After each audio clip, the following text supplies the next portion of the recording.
Christianity can never defeat Islam. Christianity and Islam are both Abrahamic religion, but their beliefs are very different. Here is why I believe Christianity can never defeat Islam. The first thing would be the concept itself. Christians and Muslims have been debating about their religion since the time of Prophet Muhammad. It's probably the most debated topics of all time. So there's nothing new about both of these religions.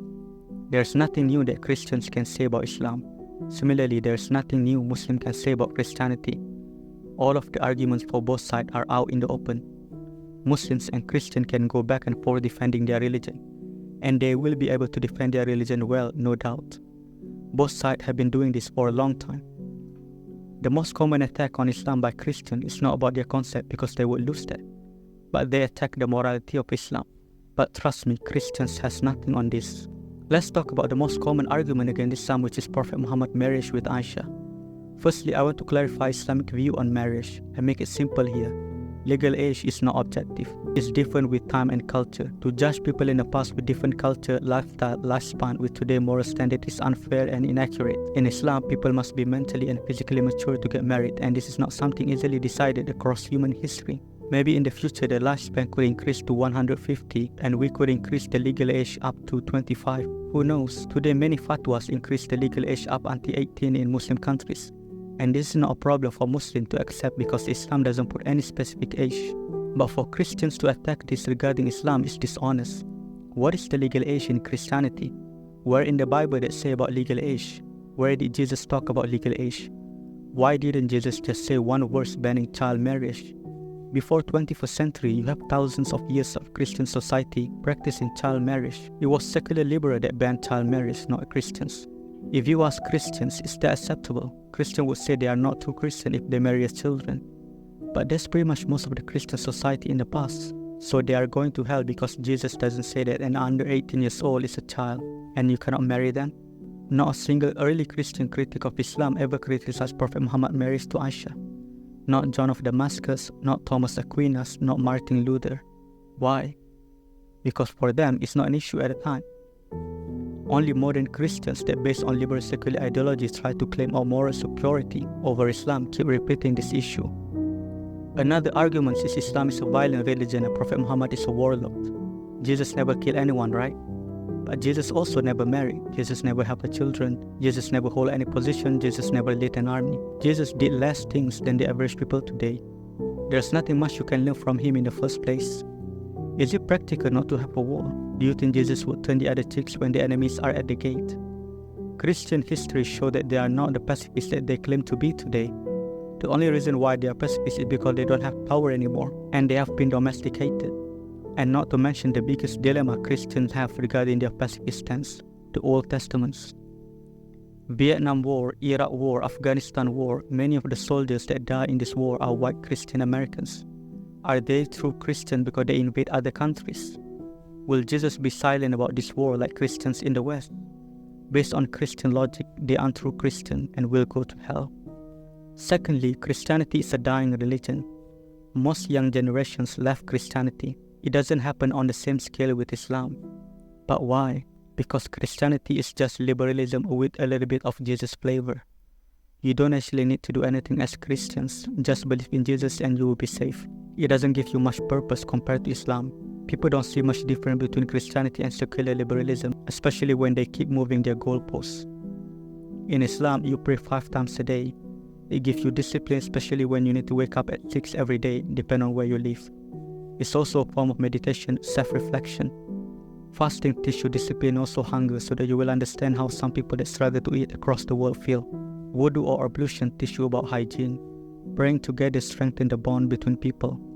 This seemingly unimportant work for Christians, because Christians believe faith is all about belief and not work, are actually beneficial if truly practiced. Christianity doesn't provide this. You have to be modest as Christian.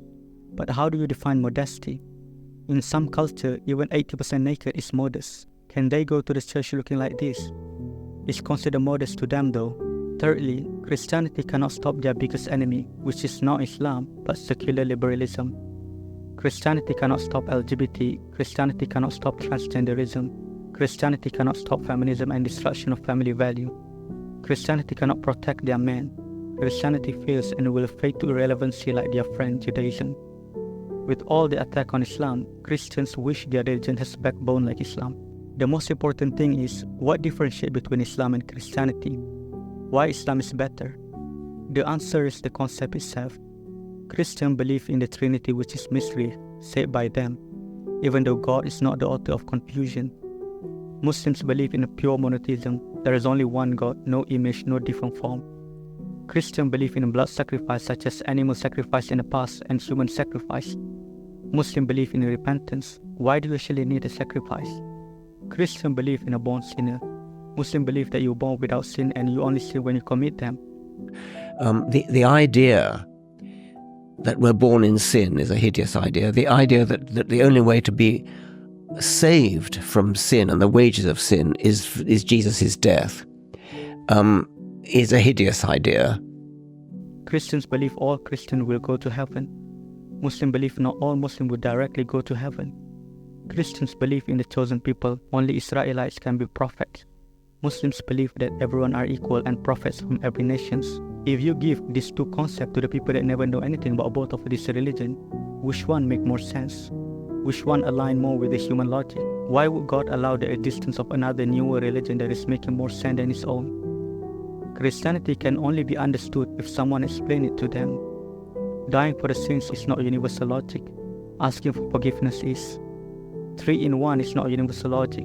Why can't it be 4 in 1? Or maybe like Hinduism, millions in 1. 1 is universal logic. Born sinners is not universal logic. You sin when you commit wrongdoing. A racist God that has his chosen people is not universal logic. Everyone equals make more sense. This is just a short video on why Christianity can't defeat Islam. There are many more points like the Holy Book preservation, the inconsistency of the Bible interpretation, which I don't want to go in detail.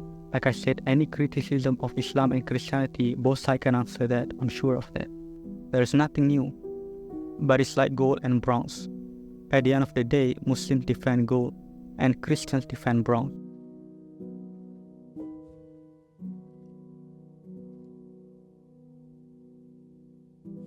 How exactly does this strengthen your point? I don't want you to go into lengthy presentation. I explained how it supports my point. Let me finish the argument without interrupting me. You're not finishing arguments. You're building. Yeah, I know I'm not finishing because you interrupt, and then you might mute me.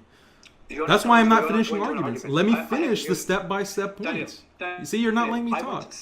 Let me finish my points. I don't want you to go for 5 Yeah, of minutes course you don't want the actual full argument. I know, because every time I bring up research, I bring up points, you say this is pseudoscience, you just hand wave. That's the only way that you're arguing. You don't want to confront the evidence. It's okay.